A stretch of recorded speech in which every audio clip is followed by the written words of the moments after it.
Everyone, and thank you, Han, for that lovely introduction.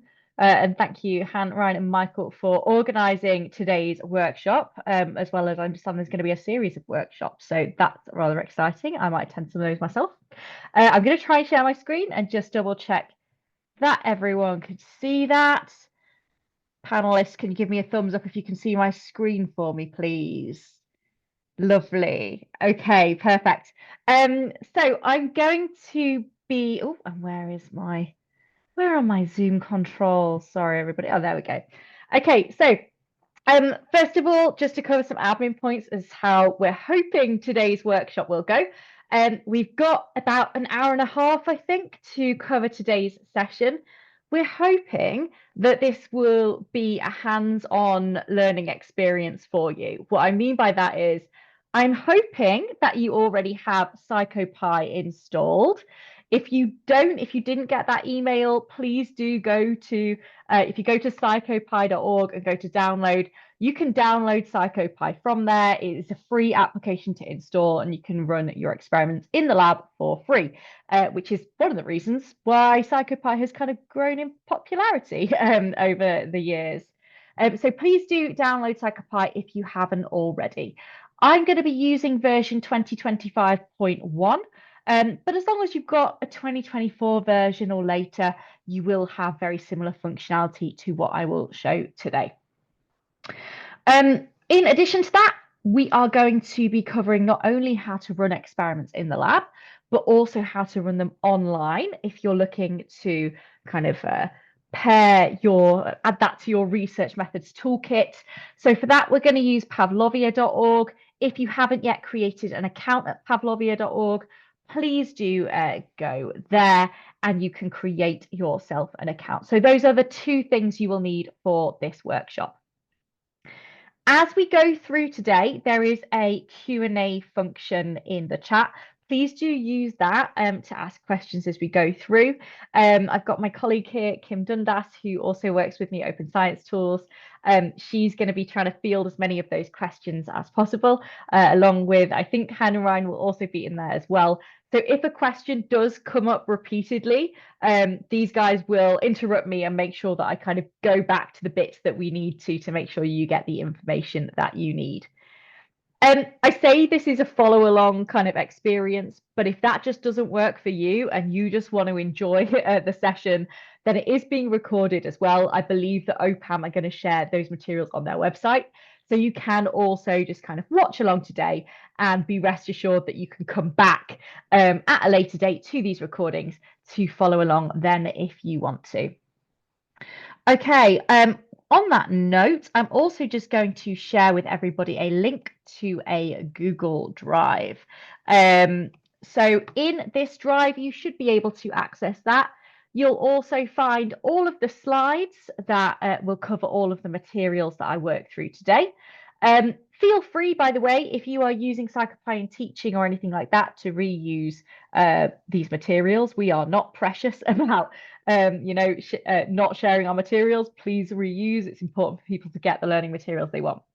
And also in there, you'll see a folder called task. Now, try not to have a sneak peek at that task in advance of today's session, but this is the final product, so to say, of the task we're going to create today. So you can have that to come back to as well. Okay, so let's get stuck into the actual content of what we're going to be covering today. So we are going to be introduced to PsychoPy Builder for creating psychology experiments. Some of you might be familiar with PsychoPy, some of you might be total beginners.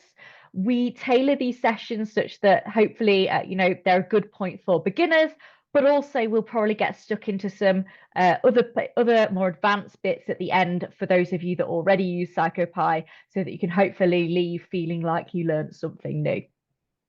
We're going to create an anti-saccade task today, which is actually a task I've not created in one of these workshops before. So let's see how that goes. But I've been rest assured it's something that a lot of you might be using in your research. So hopefully it's something that will be helpful for you. We're then going to look at how we would present that online with Pavlovia. So I should say, although this is an anti-saccade task, we'll get started first of all just with very basic keyboard responses, okay? So very basic stimulus on-screen keyboard response, put it online for remote data collection. Then we'll be coming back to the lab to think about how we would connect that to our eye tracker and make this a gaze contingent paradigm. You can also, if you've downloaded that link with the slides, you can also find a Pavlovia project with the materials today as well. But of course, you've already got that task folder in the Google Drive, but you can also see that on Pavlovia. So the rough schedule, although we'll see how well we stick to this, I'm hoping that we'll have about 30 minutes of PsychoPy Builder, 15 minutes to get that thing online on Pavlovia. So we'll be touching less on that, hopefully then to give us more time to come back and focus on the eye tracking stuff. We're going to hopefully have proper time at the end for Q&A as well. So if there are any unanswered questions, or if you think of something you'd rather ask at the end than in the middle of the session, then hopefully we will have time for that at the end. Okay, so let's get started. And at this point, I'm actually going to come away from my slides to enter the PsychoPy application itself. But as I say, everything I cover will be on those slides if you want to come back to the materials in written form. Okay, so hopefully you can now see my PsychoPy builder. And if you are following along today, please do start up your PsychoPy application. And this should be one of the windows that you see. Now, when you hear people talk about PsychoPy, you might have heard them talk about coding their experiment from scratch. And there kind of is this, this view that if you're using PsychoPy, you're coding your experiment from scratch in Python, and you need lots of Python knowledge in order to use PsychoPy. That used to be the case. PsychoPy was just a pure Python library. In 2002, it was uploaded on GitHub. Since then, we've now got this graphic user interface, which is something that hopefully makes PsychoPy more user-friendly to a range of audiences, people that might not be comfortable with coding, but also people that enjoy coding, like myself, but just don't want to code the boring parts of their experiment, right? So I love code, and we're going to be adding code into our experiment today. But also, even very good coders make typos, and those typos can have an impact on your experiment. So hopefully, we'll be looking at, getting the best of both worlds today using the graphic user interface, along with some code snippets as we go along. Now, to get yourself started, please do also make yourself a folder on your desktop, I probably recommend. So I've made myself a folder on my desktop here. Hopefully you can see that. It's called OPAM Workshop. And all I've got in there at the moment is I have just, from my PsychoPy Builder, selected Save As and saved this empty PsychoPy file to that location. So you should then have a file that's saved with the extension .psyx, meaning that's a PsychoPy experiment file. It will also automatically generate you this readme.md file. That's going to be blank for now, but if you wanted to kind of populate that with information about your task, you can also do that. We are just going to leave that for now as it is though. Okay, so the very first thing we're going to learn to do in PsychoPy is present some stimuli on the screen and get a keyboard response. First of all, we need to know how you build up kind of that global picture of your experiment. So along the bottom of the PsychoPy application here, there's this section called the flow. And by default on there, you've got this one little block on this flow chart called trial. What we're going to do is we're going to add a few more blocks along this flow so that you can kind of plan what your experiment is going to look like overall. So in its most basic form, we're going to have some instructions, a set of trials, a thank you message at the end. We might also present some trial by trial feedback. We'll integrate that as we go through. So to add more blocks to our flow, or routines to our flow, which is the word I'll be using today, we select Insert Routine, and from Insert Routine, you can select New. We're going to say Instructions, OK, and pop that at the start of the flow. You could also then say insert new and say thanks, and you could put that at the end of your flow. So hopefully you can see how you can start building up that global picture of your experiment just by mapping out that flow chart of how things should look at the bottom.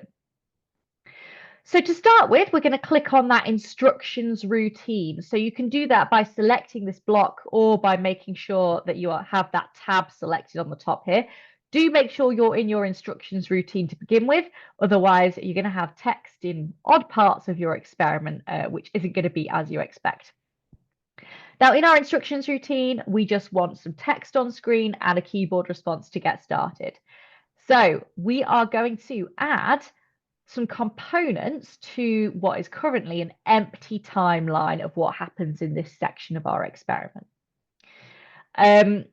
Okay, so we are going to go to the stimuli section of this component panel on the right hand side. And when you look in the components that are available, you might be tempted to have a play with some of the different components in there. By all means, if you would like to start making something else and play with the other components, feel free to do so. If you've got questions about them, ask it in the chat. The point is for us to, give you the information you need today. But for now, we are just going to select text box for those that are following along with today's tutorial. So we're going to select text box, and in here we are going to give our text box a name. I can't just call it instructions, by the way, because I'll get this red error message that says you're already using that name because I'm using it for the name of my routine. So I'll say instructions underscore txt. In the duration field, at the moment, this is presenting for 1 second, which is way too fast for any human being to read these instructions. So we're going to leave that field as blank, which means that it'll stay on screen until something else causes this to stop being on screen. In this case, it's going to be a keyboard response.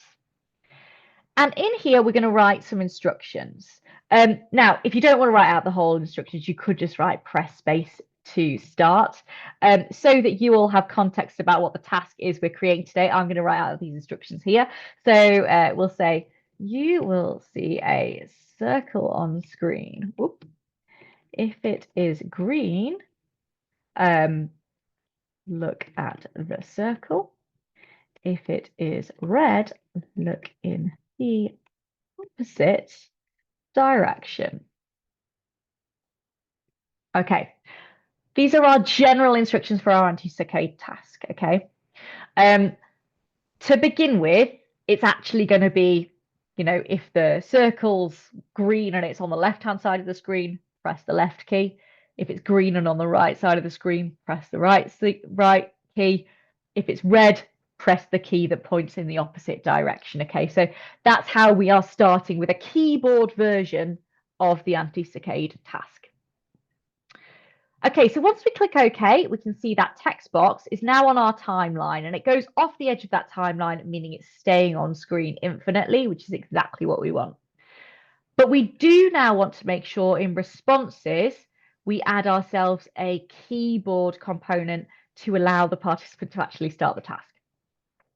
So I'm going to select keyboard, and in here, I will rename the keyboard as start resp. I'm going to leave all the other settings in the keyboard as default, with the exception of this allowed keys field at the bottom here. And because I've told the participant to press space, we're just going to leave space in that field. That's the only key that they can press. Okay, so then I am going to save my experiment as I go along. Very important step. And we're going to give our experiment a quick run in a moment, just to check that those very basic instructions show on screen. If you're on 2 monitors, like I am, you might want to do this next step I'm going to do.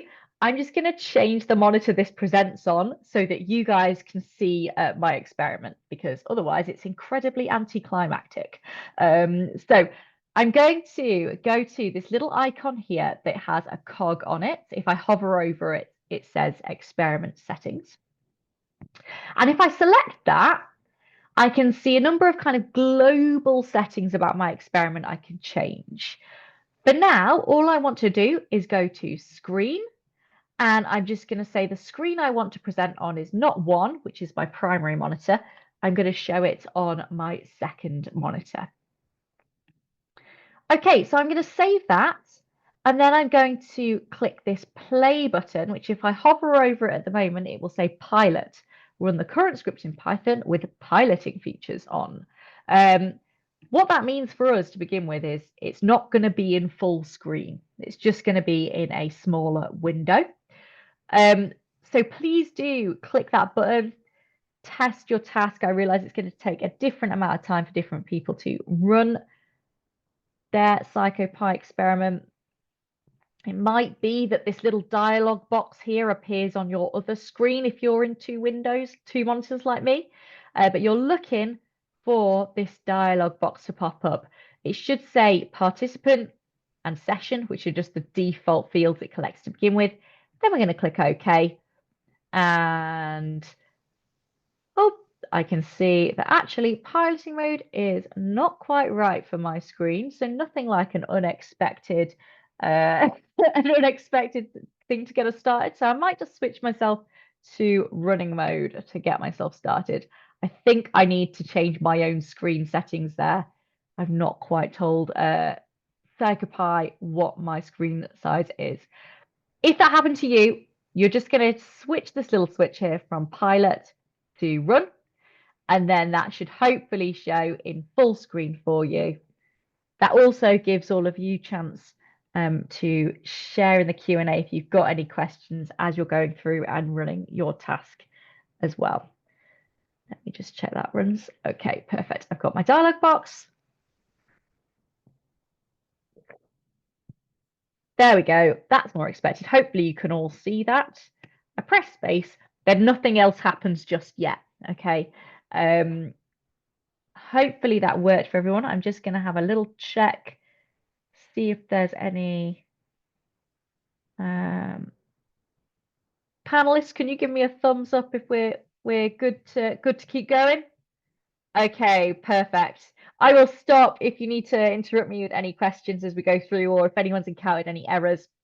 A quick heads up, by the way, everyone. If you're wondering where you find your error messages, you might see this other window called Runner pop up occasionally. That's your best friend or your worst enemy, depending on if you consider error messages like a murder mystery type thing, which I do. I love an error message in debugging, but they can be frustrating after a while. So this is where you'll find error messages. Feel free to share those if you've got any. Okay, so we've done the very basics of presenting a stimulus on screen and getting a response. Now we're going to go into actually setting up our trial. So we want a shape. It's going to be a circle that shows on the left or the right hand side of the screen.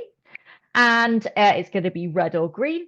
If it's green, then we click the arrow that corresponds to the side of the screen on which that appeared. If it's red, we're going to click the arrow on our keyboard that corresponds to the opposite direction. So to begin with, in stimuli, we're going to select polygon, and I'm going to name this target. And just like we did with our instructions, we'll leave the duration here to be infinite, so it stays on screen until a response is made. We might not want it to start at the very beginning because that can be quite jarring for participants. So let's start after a 500 millisecond interstimulus interval, shall we? And we'll set the shape to be a circle. And then I mentioned it's going to be on the left or right hand side of the screen, and that will change trial by trial. But for now, let's just prefix it to be on one side of the screen. So in the layout tab, that's where you can control everything about the size, position, and so on of your stimulus. This is the same, by the way, for all the visual stimuli, not just shape. Like shape is a very boring example of a stimulus, right? But if you're using any of these other types of visual stimuli, the same parameters apply. Now in size, we're actually going to set the size to be 0.2 by 0.2, and I'll tell you what these units correspond to in a moment. And in position, we're just going to change the X coordinate here. So at the moment, it's 0, 0. We're going to put this on the left-hand side of the screen. So I'm going to say minus 0.5. Now, in terms of the units PsychoPy is using, each stimulus can use a range of different units. By default, it's inheriting whatever you specified in experiment settings. Now, what I mean by that is if I just click OK here and go back to that cog icon that I selected earlier, where I said, this is experiment settings, you can control the kind of global parameters of your experiment. In that screen tab, where previously I changed which screen I was presenting on, here we've specified units is height. So by default, the units that's applied to all my visual stimuli in my task is height units. This is really good if you're doing an online experiment, by the way, because what it means is it's a proportional unit that's scaling to different screen sizes. So where I've just said I want my circle to have a size of 0.2, that means it's 20% of your screen height. And that's its size in width and height, okay? And that's good because if I use, say, a unit like centimeters, and I said I want something to be 20 centimeters, and then I also want people to run this on their phones, it's going to just be too big, right, for that screen. So you probably do want a proportional unit if you're running experiments online.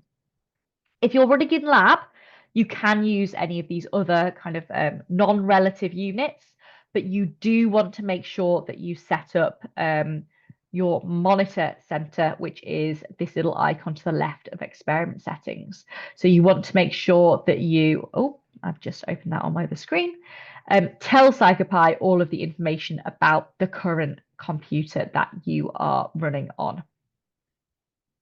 Now, if you've got any more questions about that, please do feel free to ask in the Q&A.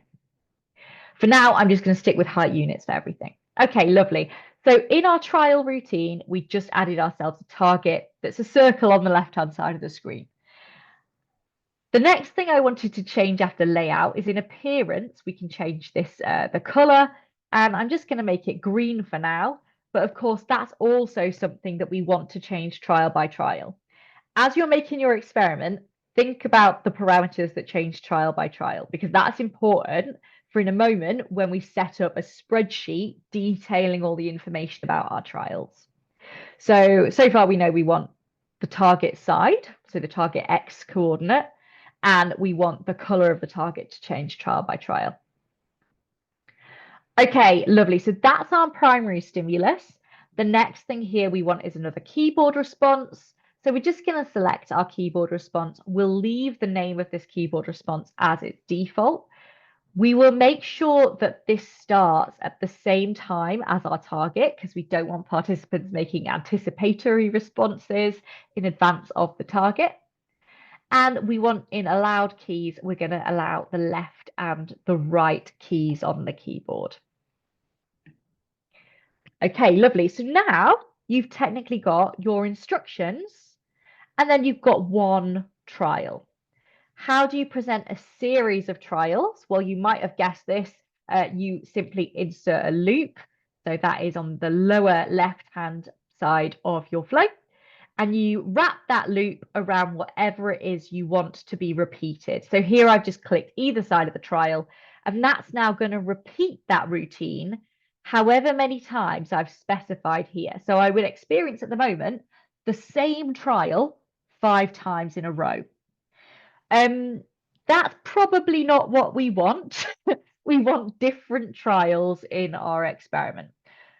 So for that, we need to configure this spreadsheet that I mentioned, okay? So that's going to be what we feed into this conditions field here. What you can do is you can select this little icon here. If you hover over it, it should say open in your default table editor. I'm going to click OK there. And then we can set up our set of trials. So our column headers are going to be the things that are changing trial by trial. So we've already said we want target X. So I'm going to say target underscore X.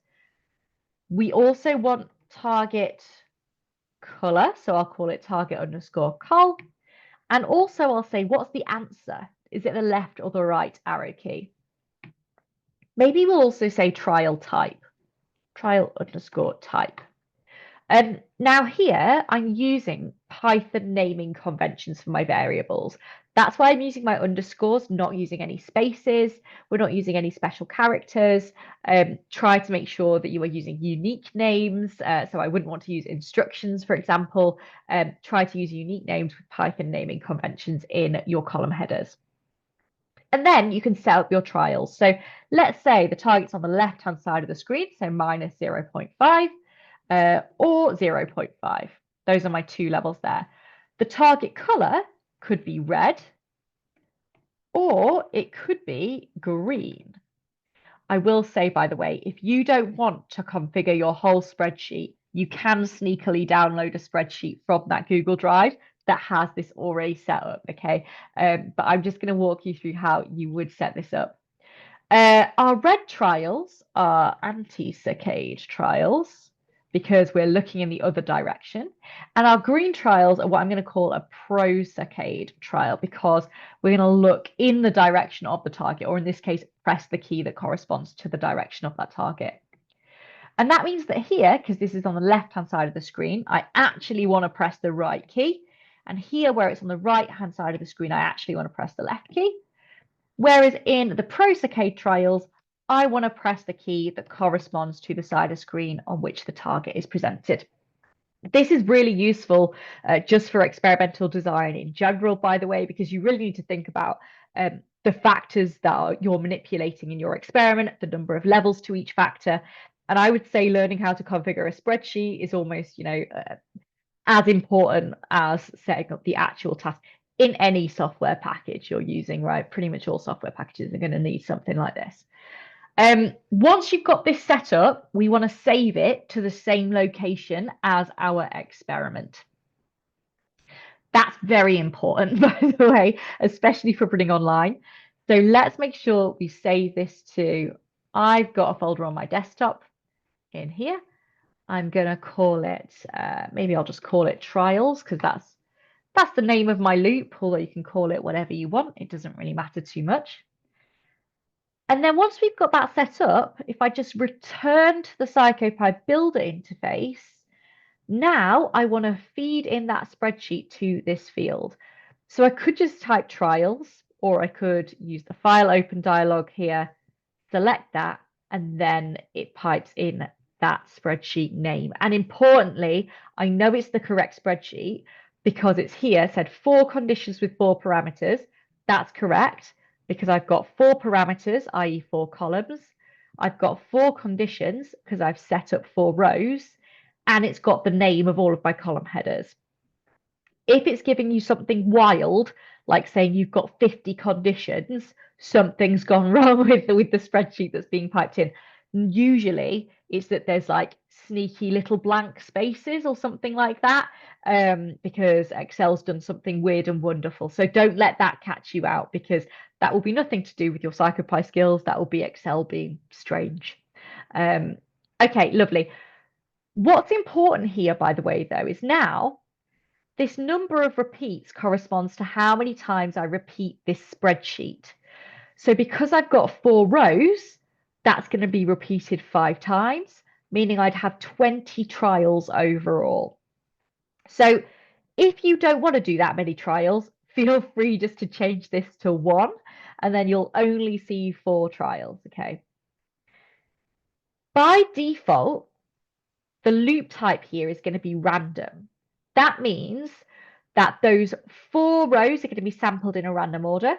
Then if I've got another repetition, I'm going to go back and then sample those 4 rows again, and so on and so on. There's a couple of other loop types here. So sequential is what it says on the tin. It's just going to work through those rows in your spreadsheet in the order that you've specified. Full random is very similar to random, except that it doesn't sample. It will essentially, let's say I've got 5 repeats of my 4 rows, rather than sampling those 4 rows until sampling is complete, then going back, it's going to put all 20 possibilities into the same bag and randomly sample out of that. So there's just more chance of you having the same trial repeated several times in a row. I'd say 9 times out of 10, the researchers I work with want to use random. So we will leave that there for now. Okay, so we fed that spreadsheet into the loop here, but we haven't actually told our stimulus to update itself based on the spreadsheet we've given it. So that's the final step here. We want to tell our target to update its position using this target X column and update its color using this target color column. And we want to tell our keyboard response to pay attention to the answer column because we want it to code what's correct and incorrect. So to do that, we're going to first of all select this target component here. And in the layout tab, in this position field here, which previously we'd kind of hard coded as 0 minus 0.5, we're now going to say target underscore X, making sure to use the same spelling and capitalization as we have in our spreadsheet here. And very importantly, the drop down next to this field needs to be changed from constant to set every repeat. I would say 9 times out of 10, the errors that we see in these workshops in a moment, if you're following along and run your experiment, is that people have forgotten this drop down. Okay, you'll get something like target X is not defined, and that will be either spelling or the drop down. So check those two things. Those are the two things that are going to catch you out. And do you know what? Catch you out even if you're familiar with PsychoPy. This has happened to me many times. Okay, then in the appearance tab, we're going to make sure fill color and border color use that target col column that we've got there. Now here we need to add a $, target underscore col, change the drop down. And here we're also going to get target col, change the drop down. I feel like at this point I should get change the drop down literally tattooed on myself because I run this workshop so many times and it's like a message to myself. The thing that's different here is you've got this $. The rule of thumb is if the field doesn't have a $sign already, like opacity here, for example, add a $sign to indicate this is using a column from my spreadsheet. If you're someone that wants a bit more information about why the $sign is in some fields and not others, the answer to that is think about a field like position, right? Position is always defined by the same thing. It's a pair of XY coordinates. You never provide a text label in there in PsychoPy. So you wouldn't write like bottom left, top right, or anything like that. It's always expecting float, so decimal place values in a pair. In the fill color section, it's a little bit different.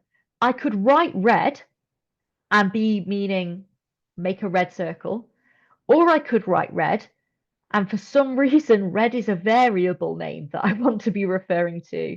So I'm providing a string value here that could be interpreted either as a color label or as a variable. Okay, so that $sign is just saying use the variable. Lovely. Okay, so the last thing we want to do is make sure the keyboard response is using the answer column. So in the keyboard, we're going to go to the data tab. We want to make sure we've checked this store correct option. And here we're going to say $ answer.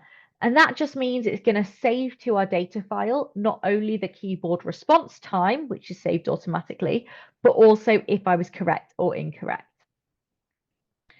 And at this point, I'm hoping that was a good pace for everybody, and we're all going to run our experiments together here. I'm going to run my experiment, and if there's anything that folks want me to go back to, panelists, let me know if there's any questions there. Let me check my own experiment works. And if everyone else that's following along could also just check that your experiment works as well, that would be great. Great, so we've got some instructions, and I have only 4 trials, which is exactly what I expect. And I'll pause just in case there are any questions.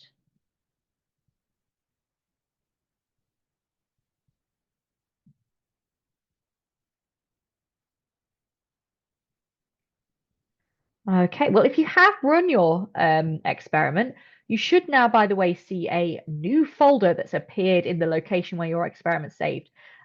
This is your data folder. You're going to make a few files every time you run your experiment. You probably want to look at the most recent files there.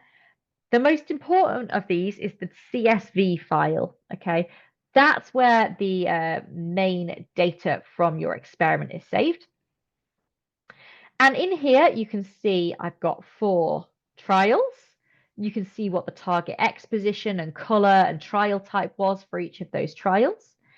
And also, if I scroll along, I can see columns, for example, keyresp.rt, which is my response time.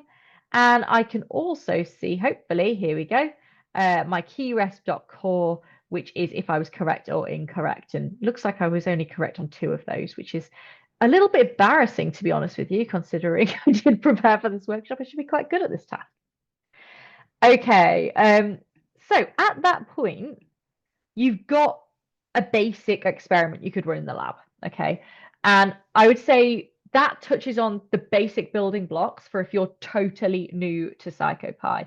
You've got stimulus presentation, you've got gathering a response, and you've got changing stimulus parameters trial by trial. If you're thinking about experiments you could create, have a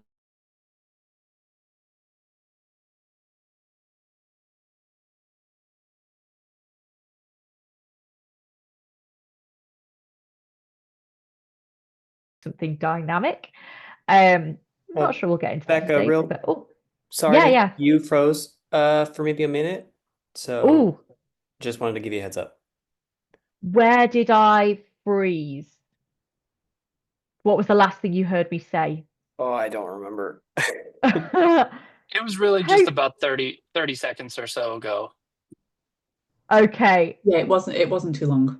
If you repeat the last step that you've just taken again, I think that should be fine. Was really just saying those are the basic building blocks of making a PsychoPy experiment for beginners. So the next step is going to be putting this online. And given that Zoom has just teased me and my Wi-Fi connection, we're going to hope that the internet is good for the online part, okay? So we've got an experiment we could run in the lab. Now we're going to think about what we would do if we wanted to make a URL and send this to people and run a remote study. And that's where pavlovia.org comes in, okay? So if you haven't yet been to pavlovia.org, please do go there. Please do sign in. Even if you don't plan on running a study online on Pavlovia, this is a great resource to get started, okay? If you go to Pavlovia and go to the Explore tab, there are literally thousands of pre-created experiments that people have shared, us included, that you could download and run in PsychoPy. Okay, so if you are totally new, have a look at what's available here.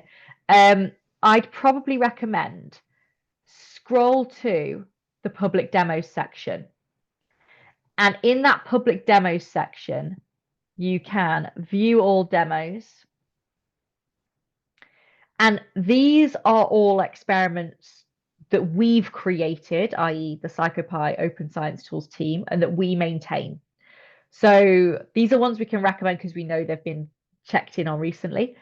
Also, we're not looking at running eye tracking online today, by the way, but if you are looking at wanting to run a remote eye tracking study that uses, for example, WebGazer, here is a demo task that you could use to have a test of how to use external JavaScript packages with your PsychoPy experiment. What I would suggest is have a browse. For example, you can run a study. I've just selected Dynamic Selective Inspect because I think it's quite a cool little simple one. This is an example of a visual search task where I'm looking for the football on a football pitch or the soccer ball on the soccer pitch, I think, if I'm actually being correct for the audience today. And then I click on that ball once I see it. This is a nice example, I think, because let's say you're doing a visual search task and you really want to use that mouse tracking method. but you don't want to use football scenes, you want to use something else. Well, you could go to that demo, instead of selecting launch experiment, you could view the code. And then what you could do is this repository has all the files needed to run that experiment, and you could download a zip folder containing all the files needed to run that experiment. You could open up the PsychoPy file in PsychoPy Builder and see how that experiment has been created. So even if you have no intention of running a study online, go to pavlovia.org, look what's there. It's so much easier to start with example experiments than to start with nothing, and I'm sure you'll agree. Okay, so what we're going to do though today is, instead of looking at pre-existing experiments, we're going to upload or walk through uploading your own experiment to Pavlovia. So for that, you'd want to go to the dashboard section. And on your dashboard, you've got everything about your personal profile. In particular, you've got a set of experiments, which is any experiment you've uploaded from Pavlovia.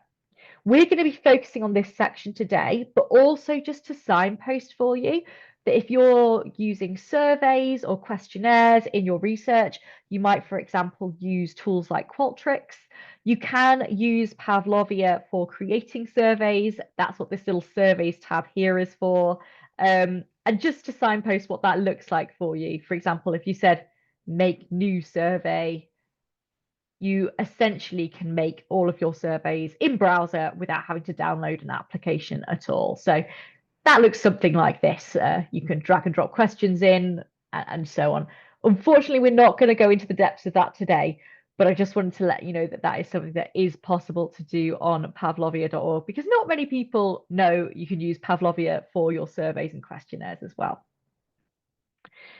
Okay, but we're going to go back to experiments because that's where we're loading our PsychoPy experiments to. Okay, so we need to get our experiment from PsychoPy to Pavlovia. So let's go back to our PsychoPy application. And if you're signed in on Pavlovia on the browser, fantastic. You would also want to make sure you are signed in on Pavlovia on your desktop application. So you could click the Pavlovia tab, user, and you could log into your Pavlovia account on there. What you then want to do is make sure that everything is neatly packaged away in one folder, because in a moment when we sync this to Pavlovia, it's going to send everything in the current location to a Pavlovia repository. So you don't want heaps of clutter in there. If you have got lots of really big stimuli like large movies, it will take longer to sync the first time. So don't be surprised if that does happen. We've not got many files here, so hopefully it won't take too long. So I'm going to click this little sync button here on my application. And hopefully I will be prompted, of course, on my other screen, but hopefully I'll drag that over. Here we go. Prompted to create a project. And I'm going to say, yes, I do want to create a Pavlovia project. You are then asked what name you want to give your project. I'm just going to leave it as my default OPAM workshop for now and click OK. And then have a sip of my coffee and hope that the internet is playing ball with me here. Hopefully I haven't frozen for anybody and we're still smooth. Okay. Lovely, thank you. The reassuring thumbs up are very welcomed to make sure my internet connection is playing well. Okay, right, so I'm going to go back to pavlovia.org. A reminder for anyone that missed how on earth I got to this screen. On Pavlovia, I went to dashboard and then experiments. And I just want to refresh this screen here. And I can see OPAM Workshop is the top project on there. Thank goodness, because I've got 206 on here and you don't want to watch me rifle through those. So we're going to click OPAM Workshop. And this is now the dashboard for my online version of this experiment. By default, by the way, your project is private. So I know we've just looked on the Explore tab, looked at all the wonderful experiments people have shared. Do not be scared to upload your project to Pavlovia. It is private until you choose it to be public. And it's also in an inactive state when you first put it on Pavlovia. We want to change it to piloting mode, which will allow us to make a Oh, did I freeze for a second there? No, okay. Which will allow us to create a temporary URL for us to test our experiment. So once you've changed your experiment to piloting mode, you can now select this pilot button on your dashboard. And that will allow us to check that in theory, the experiment runs the same online as it does locally. Lovely. And also it downloaded me a CSV file there so I could check that the data look as I expect them to look. Let's be bold and assume the data do look as I expect them to look, just in the interest of time. So the next step would be I want a URL to share with my participants. So I could set my experiment to running. That would then create a run link for anyone that's already used Pavlovia, by the way, and is wondering, oh, what are these sneaky new options that are appearing? They're a tease. They do unfortunately say coming soon next to them. Watch this space. This is essentially exciting, literally hot off the press this morning update. You'll be able to specify what browsers you can run your experiment in, what devices you're going to permit. And the idea of this is that we will hopefully soon have a Pavlovia app coming, which means you'll be able to put your experiments into app form for people to run on their local, on their native application on their mobile phones and things like that. So watch this space for that. That's super cool, by the way, for example, if you're running a study where people will have poor internet connection and you need them to run your study in that environment and then upload the data again when they have internet connection, for example, in schools or in rural locations without internet as well, is some of the use cases we've seen. Okay, but we've got a URL here that I could, for example, if I could find the chat, but for some reason I can't, there we go, share with all of you here, and you could run my task if you wanted to. No pressure, everybody, to run my task, though, of course. Okay. The final step there would be you would download your results using this download results button on the bottom of the page. Okay, you can, by the way, so that's going to be, I said I was only going to touch briefly on running your studies online. You can pair your Pavlovia experiment with a number of recruitment platforms, Prolific, Sona, any of those. For now, I'm going to bring this back to PsychoPy just so we've got enough time to walk through the eye tracking parts of this tutorial today, if that's okay with all of you, so that then we've covered the basics of making your experiment, a quick walkthrough of putting this online, and then come back to the eye tracking part of this. Panelists, is everything okay with the Q&A at the moment? Is there anything I should be focusing on before moving on to the eye tracking sections? Not generally. I'm supporting one person just with a specific error, but nothing to generally cover now. Thanks. Okay, perfect. Well, if anyone does have more questions about the Pavlovia stuff, obviously we'll stick around for more Q&A after this. But for now, let's bring it back to the PsychoPy app. So I'm hoping a few of you are running eye tracking experiments, or at least have an interest in running eye tracking stuff. Actually, integrating eye tracking into your PsychoPy experiment is way easier now than it used to be.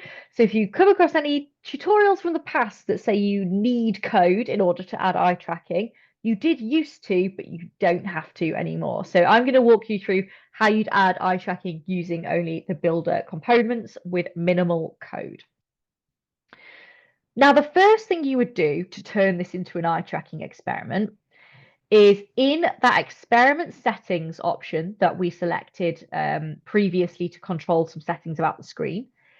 There is a tab in here called eye tracking, which will come as no surprise that that's rather important for turning this to an eye tracking experiment.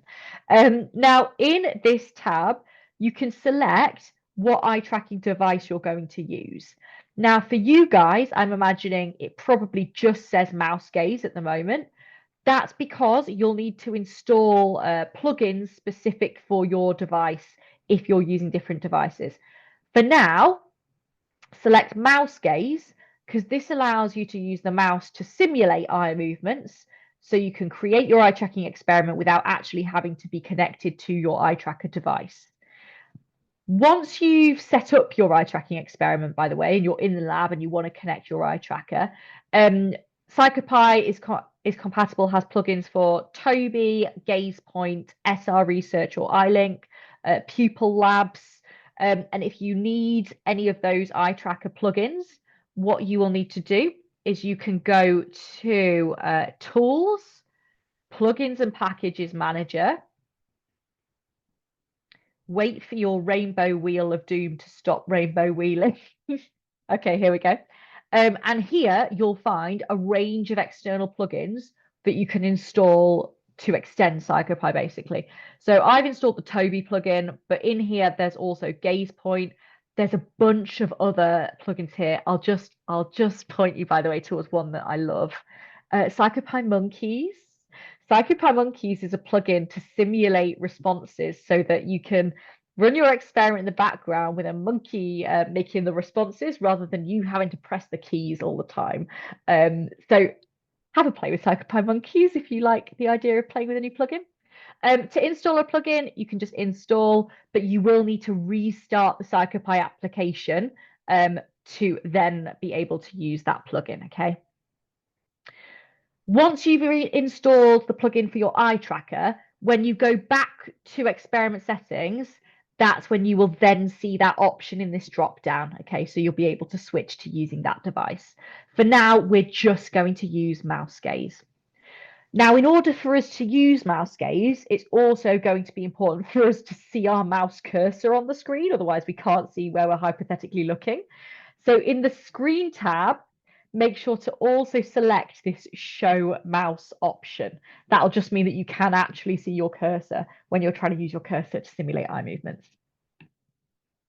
Okay, so what we then want to do is in our component panel on the right-hand side here, there is a section called eye tracking. And to start any eye tracking experiment, you probably want to start with a calibration, and then you want to validate that that calibration actually went as expected.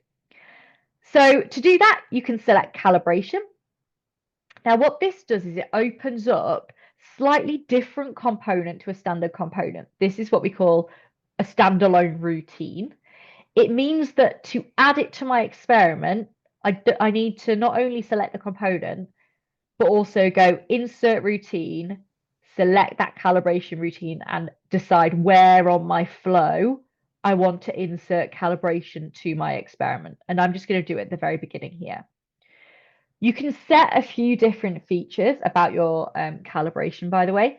The target layout, I'm going to highly recommend you select 3 points because unless you want to sit through 13 calibration points and then 13 validation points, that's going to probably be quite cumbersome for you. So switch it to 3 points. Feel free to play with any of the other parameters if you so wish. And then we're also going to add a validation routine. So they're pretty much the same in the way that you add them to your flow and the way that you can control the parameters like the target layout. The difference between them, you'll see in a moment, is that after the validation phase has completed, it will show you the measured locations relative to where that target was presented on the screen. So you can see how good your calibration procedure was. And a really common question that we get at that point, by the way, is how good of a validation do I need for my eye tracking experiment? And my answer to that is always, it depends on the paradigm that you're running. If you're running a paradigm where you just need like basic left-right movements, then you basically need it to be as good as being able to detect left versus right. If you have much smaller targets on screen, it's going to be more important for you to have a more precise calibration. if you're running an infant-looking study, you're probably going to allow more leeway in your calibration compared to if you're running an adult study or a psychophysics study. So really, it's dependent. Have a look at the literature that you're basing your study on. Okay, now before I run my study, I'm going to actually go straight into what we do after the calibration and validation. So we're going to go to the instructions routine. And although this might seem a little counterintuitive, the eye tracker is, of course, by the way, turned on to do the calibration and validation. But we need to start the recording of the eye tracking data. So here we're going to add to our instructions routine an eye tracker record component. And in here, you can specify what record actions do you want. And I'm just going to say start only, because what I'm going to do is here, I'm going to start my eye tracker. And then in my thank you routine, I'm going to stop my eye tracker. So I'm continuously recording across all of my trials. Other people might prefer to use that action start and stop if, for example, you're recording specific trials at a time. Again, it depends on the way that you're used to analyzing your own data. But today, I'm just going to start here and stop here. Okay, then what we're going to do, which I think is the most interesting part of the eye tracking integration, is we're going to make the paradigm gaze contingent. Okay, so we're going to make it so that in our trial routine, rather than pressing the left or the right arrow key in order to progress, the participant has to look in the correct region of interest for the trial to progress. Now, we actually have, like, the region of interest isn't necessarily the same location as the target, right? Because on pro-saccade tasks, trials, we want the participant to look at the target. And on anti-saccade trials, we want them to look in the opposite direction. So what we want to do before we add our region of interest component that we'll do in a moment, we're going to subtly adjust our trial spreadsheet, okay? Because we've got our target X column, but let's also add a column called ROI underscore X. And on anti-saccade trials, we want it to be the opposite location to the target. So if target is minus 0.5, ROX is going to be positive. And on pro-saccade, it's going to be the same location as the target. Lovely. Then what we do in our experiment, we're going to now add a region of interest. We want to make sure that our region of interest basically has the same parameters as our target. So I'll make it start at 0.5 seconds. I'm going to make its duration infinite.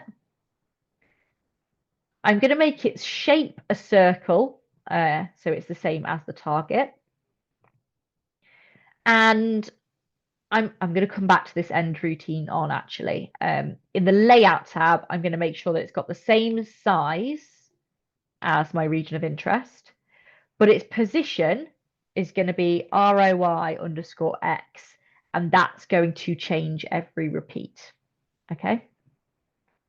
Now, by default, the region of interest is basically an invisible shape on the screen. That's kind of not helpful while we're testing because we want to check that the region of interest is where we're expecting it to be. So in the testing tab, you can also turn on this little debug mode option, and that just puts this like faint red circle or faint red outline even around your region of interest just while you're testing, so you can check that that is actually appearing where you're wanting it to be. Okay. Now I said that I would come back to in the basic tab this end routine on option. So here you've got two options: look at, well, three technically. Look at, look away, or none. And we're going to say look at. That's going to make this gaze contingent. So the trial's not going to end until I'm looking at this region of interest, because I've got mouse gaze on until my mouse cursor is in that location. And I'm saying the minimum look time is 100 milliseconds. You might want it to be more or less than that. We'll just leave it as default for now. Beautiful, if I say so myself. Okay, so now we're going to run the eye tracking version of this task. So let's see how that goes. I'm going to press run here.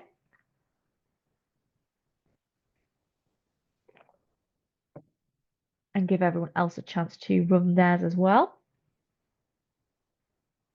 Okay, got my dialog box pop up here. Lovely.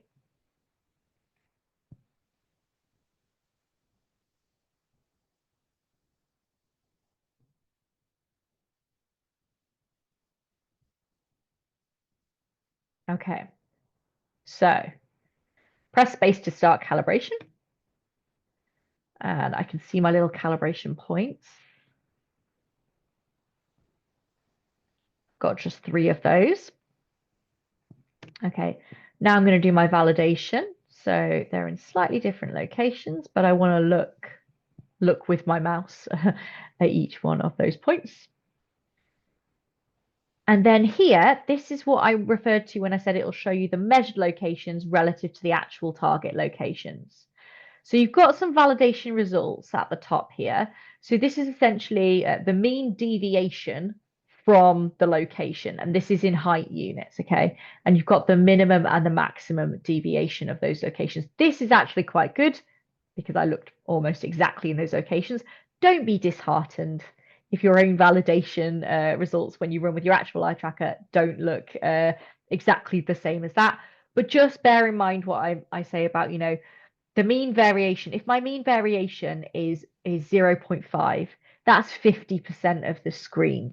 That's quite bad. But if it's 0.1 and that's 10% of the screen, and my stimulus is the same size as that or larger than that, consider with your lab group, you know, is this problematic? Consider the trade-off with the participants that you're sampling, where, you know, for example, with children, it might be more likely that you've got more noise, and consider it for your own research. Okay, so then we've got our instructions this time. Oh, so hopefully, I don't know if you can see on Zoom, but that green circle has like a little faint red outline around it. And so now I'm going to build up the tension by slowly moving my mouse towards it, and lovely. Okay. Oh, it just so happened that the next trial, I was already in that location. We might actually want to start each trial with a fixation cross with a region of interest around it, where the trial starts when you look in the middle. That's also something you probably want. Okay, so now I'm going to look in the other direction. Fabulous. Okay. So there we've got a very simple eye tracking version of the task. Now, one thing that's, of course, super important with your eye tracking experiment, since we have got a bit of time actually to walk through this, is also what the data look like from that eye tracking experiment. Now, by default, in your experiment, let me just go to the most recent CSV file. Going to convert. Lovely. And in here, I'm just going to search ROI. Oh, do you know what? I didn't open the correct CSV, did I? Okay. In here, I'm going to search ROI. And you can see here the data that are saved by default, the summary data about the regions of interest, right? So we've got region of interest, number of looks. It's just 1 for all of them at the moment because it's gaze contingent, so that's probably not too surprising. But then you've got times on, so how long it took me to look at each of those, times off, which is pretty much the end of the trial, right? It's 100 milliseconds at the moment after the time on, because that's how long I've got. Also got, by the way, dwell time, which is something newer to 2025. I don't think it was there in older versions of PsychoPy. So if you're running an older version, don't see that. That's why. Which is how long you're dwelling on a certain region of interest in your experiment.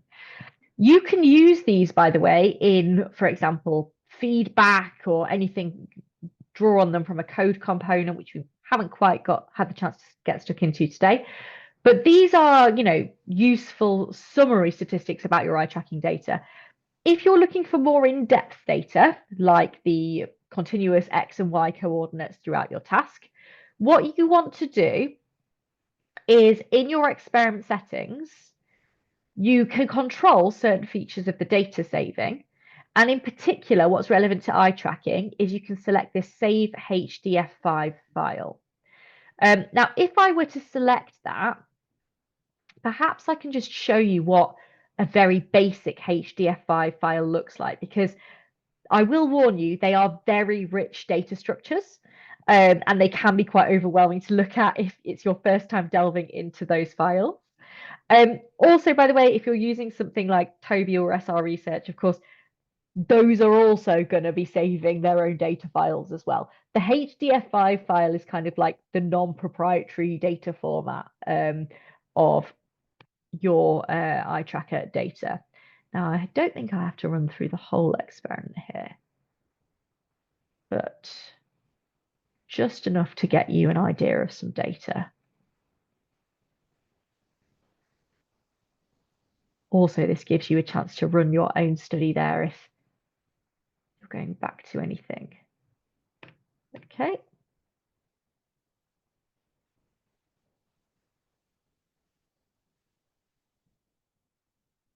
Lovely. Now, if I go to my HDF5 file, now what I tend to do if I'm first eyeballing my HDF5 file is I actually use an app called My HDF5.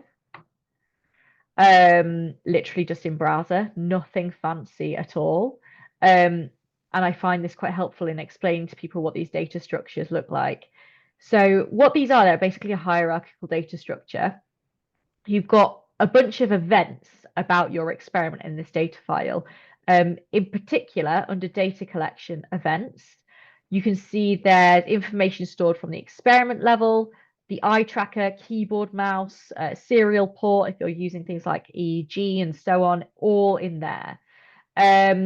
Each one of those sections, for example, if I go experiment and message event, have a column called time.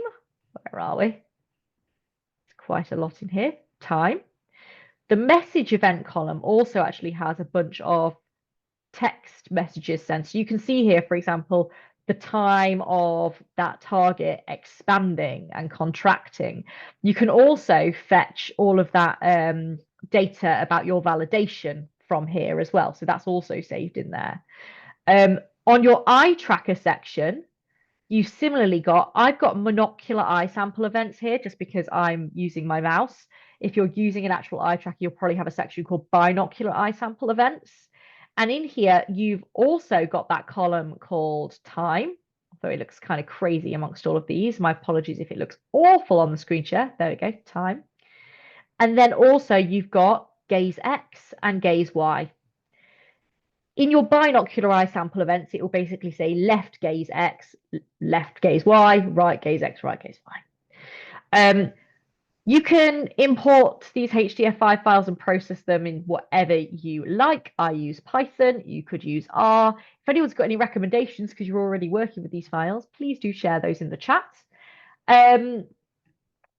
However, on that note, I think we've managed to successfully create an experiment in PsychoPy Builder, put that thing on pavlovia.org, come back and integrate eye tracking into the experiment and walk through the data files.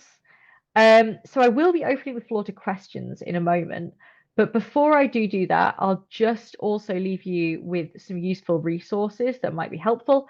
So in particular, please do make use of our forum, discourse.psychopy.org. We're so lucky with how active people are on the forum. 9 times out of 10, if you've got an issue, someone else has also had that exact same issue. And people actually provide the solutions as well. I don't know, I found myself stuck in Stack Overflow sometimes with someone who had my solution 5 years ago and never told me how they fixed it. But yeah, discourse.psychopy is where we try and provide as much free and open support as possible. We do also, shameless plug, you can hire us to make experiments if you want us to. But that we're obviously quite a small team, but we do offer that service. And also we have our YouTube channel. And thanks to the preparation for this workshop, we've also got some tutorials on eye tracking specific stuff coming up over the next few weeks. So again, shameless plug, but you can find us on oh, I thought it would link us to that YouTube tutorial, but well, we're PsychoPy official on YouTube. Like and subscribe. At risk of sounding like a YouTube influencer, tragic. But yeah, no, and I'm going to open the floor, I think, at this point to any questions. I can go back to anything. I will stop sharing my screen for a moment here. Yes, thank you everyone for your attention. Hopefully that was helpful.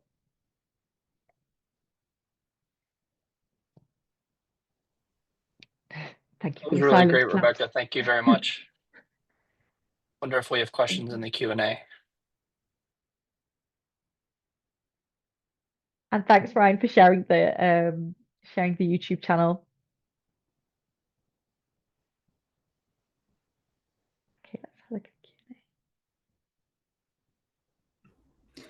There is potentially one. So there's one single question that's open in the Q&A that is specific, talking about running experiments online in Builder, and particularly almost coding from scratch, but within the Builder interface. So making use of the auto transpiling to Psycho.js, but only doing that. And I didn't know if maybe rather than me typing it in the chat, it might be just something to touch upon, where we would recommend that you would, use the components where possible. Okay. If that makes sense. I am just looking at that now. So I think I can see that's Joanna's question. Is that correct? Yes. Okay, lovely. So thank you for your question there. I'm just having a scan of that. So your routines contain code components. You still like to use Builder to easily insert loops. Great. Choose to convert to Python code. Okay. It's almost a coding from scratch, but within Builder approach that I know where it's quite a common approach. Okay. Right. So I'm going to share my screen and just give a little bit of context to the question, if that's okay, so that it's hopefully helpful. Okay. So I believe the question, though, Kim, interrupt me if I've misinterpreted. When you are wanting to kind of extend the flexibility of your experiment, say you've hit something that there's not a component for, you need code for it. You can always use code components, which I've just gone to custom code, to insert code snippets there. Now, in some cases, if you want to run, one of the reasons we say to use Builder in the first place is because it allows you to run your experiment in lab and also online. Because what Builder's doing is it's providing that blueprint of the description of your experiment so that it can compile a Python script for running locally and also a JavaScript for running online. Now, a large proportion of our user base, myself included, are usually quite familiar with Python and less familiar with JavaScript. So we also use these code snippets because they provide that translation from Python to JavaScript. So if I, just to demonstrate that in something very brief, I type Python on the left-hand side here, and it writes into JavaScript on the right-hand side. So my understanding is this still, at what point are you basically adding too much code into these snippets? Is that, Kim, have I understood that correctly there? Especially creating components. So rather than adding, for example, a shape component, creating that component manually in a code component rather than just using the component. So yeah. Okay, perfect. So one thing, for example, let's say if in Target, I can look at under the hood, compile it to Python. Where's it gone on the other screen here? Search in the compiled Python code. Target is this.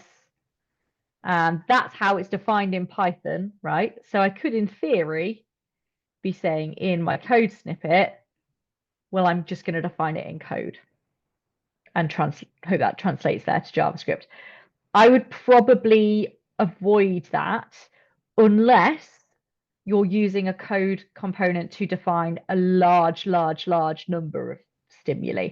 So for example, we've got a YouTube video where we're using code snippets to create a visual search task where there's like 20 different letters on the screen.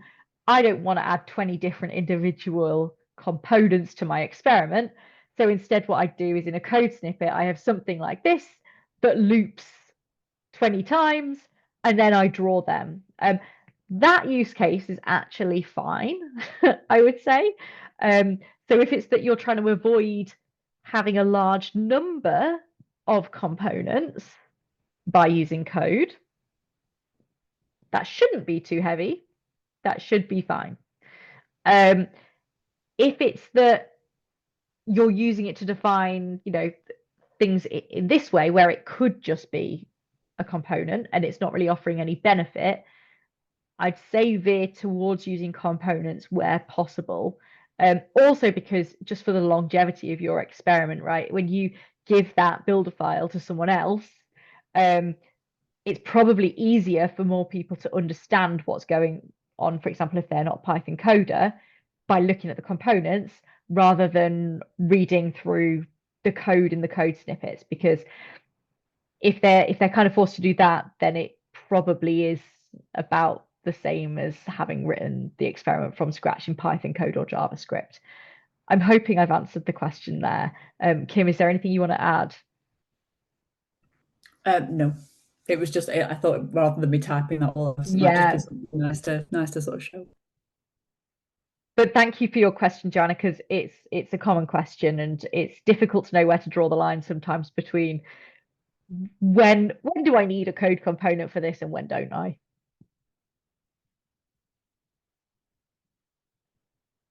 Okay, are there any other questions from anybody? Let's have a look in the Q&A. Oh, I can see one here. Was that one answered before? Oh, sorry, I think I might have just been typing that. So the question was You're about far too efficient. Images and videos, and maybe it is a good thing to show. So images and videos just live in the stimuli drop down in the components panel, and you can look through those in exactly the same way.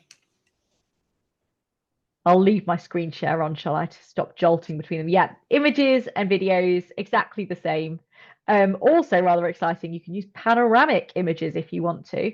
If you want to see what that looks like and you don't have a panoramic to hand, inside demos, that's a good place to start. If you haven't yet used demos, you can always unpack PsychoPy demos, and that will give you a bunch of kind of pre-created experiments in the application itself that you can test out. One of these is feature demos, panorama, and I think I'll make sure I'm on the other screen. I am, to show you what that looks like. This is a relatively new component, but I've seen some researchers at the University of Nottingham, where we're based in the day, use this for some very cool kind of visual search memory tasks. Let's have a look. Also, this allows me to give you a small tour of the town in which I live. Here we go. Here's a nice scene of a park near where I live.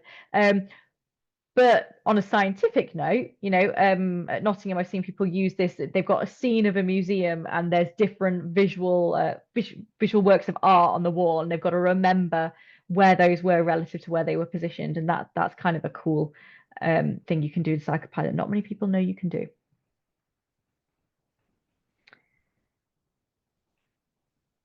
Any other questions from anybody? Thanks for being so active. Oh, sorry, please do the head, Frank.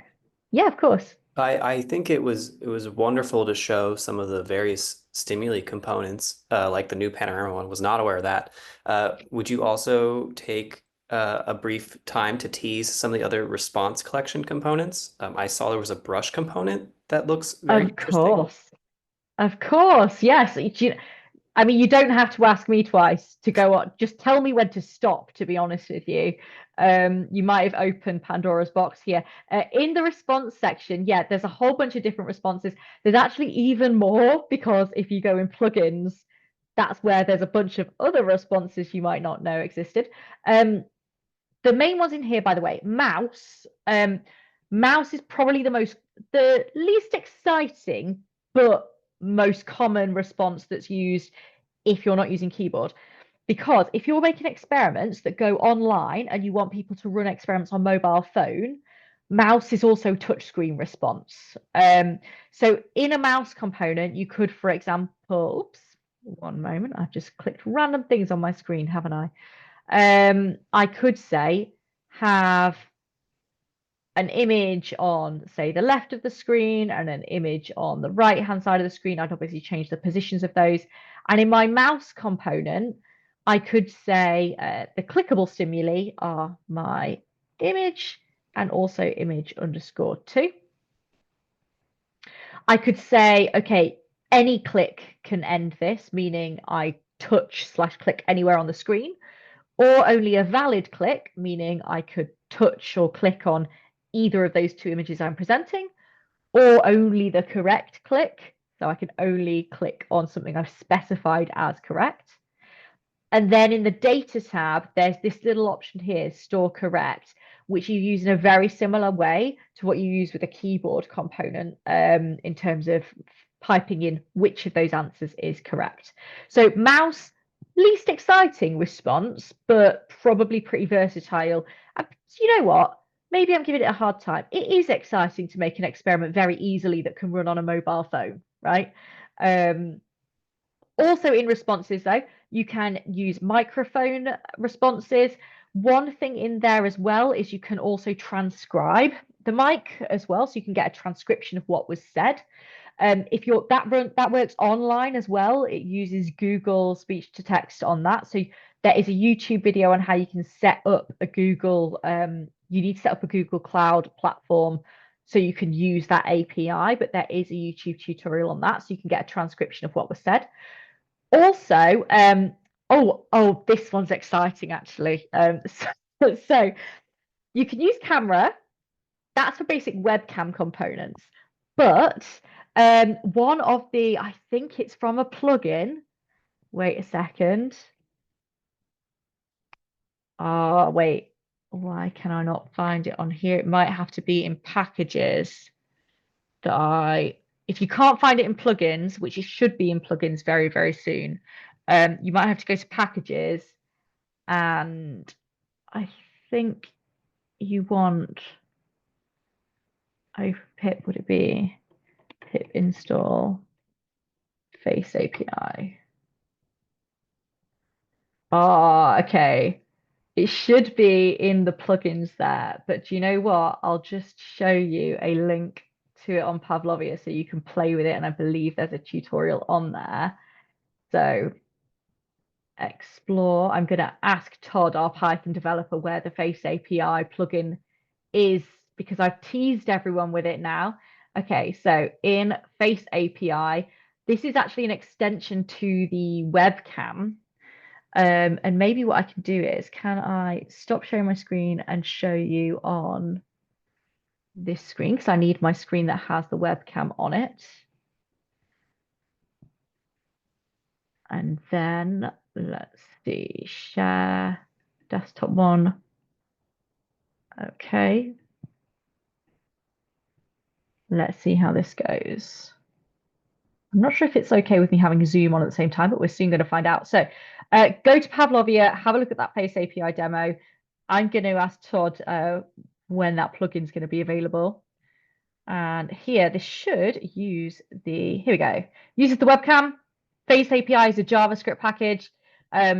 Emotion expression detection. I'm going to try and be happy. I don't have to try and be happy. I'm very happy in this workshop. Try and be angry and so on. So, you know, this kind of stuff that's only for online experiments at the moment because it's a JavaScript plugin, but I think very cool. And again, something that people don't know that they can do in PsychoPy. I'm just going to check there's nothing that I've missed in in responses. Yes, brush is for drawing on screen. And I should also say, by the way, brush also works on touch screen devices as well. So if you do want to use brush for example, to get people to draw something out on a tablet, you can also use Brush for that purpose as well. Hopefully that's teased a few of them there. If it's opened more questions, I'm very happy to answer more questions. Oh, I can see a couple of questions in the chat. Is it okay if I just jump in and answer those while I'm so one is about, I want to ask about how accurate PsychoPy is in terms of timing. Can we use the frames to control duration of stimulus presentation? The answer is yes. I mean, so my own research is kind of multi-sensory illusions where the timing is very important, sound-induced flash illusion type paradigms. But what I would probably suggest as a more objective answer of that is if you Google timing mega study, there's a study from David Bridges et al., which compares the timing of PsychoPy relative to a range of other software packages and also compares timing both locally and also online in browser. Timing, as you'd expect, is much better. Well, it's better locally than online, but it's actually not awful online. There is variability online between different devices and browsers, but within setup, the variability is relatively low. What that means is more, timing is imperative to your manipulation factor that you're changing in your experiment. Let's say you've got a between groups factor, right? Do you have a reason to believe that those two groups are going to be using different devices and that's going to be a confound in your experiment? Because if it's not, then it's not a huge deal. Or if you've got a repeated measures factor because the variability is low within the device, then it should be fine. Have a look at timing mega study. It's going to explain it way better than I can do here, but hopefully that answers your question there. And there's another question here. What would you say is the most effective way to provide participants display of an answer after they've completed a block? I.e. a participant completes a block of 10 questions, then PsychoPy displays a selection of the answers back to them. That's a really good question. I'm so sorry that I didn't get into code components today. I would say it's probably, we don't have an out-of-box component for this. What you probably want is a code snippet that's going to be tracking that accuracy across the block, and then at the end of the block present that information in as feedback. I think we have a YouTube tutorial, but I'm going to cross-check it, and if it doesn't exist, Niall, I'm going to make it, then I'll do a shout out to you. But yes, use a code component is what I would say.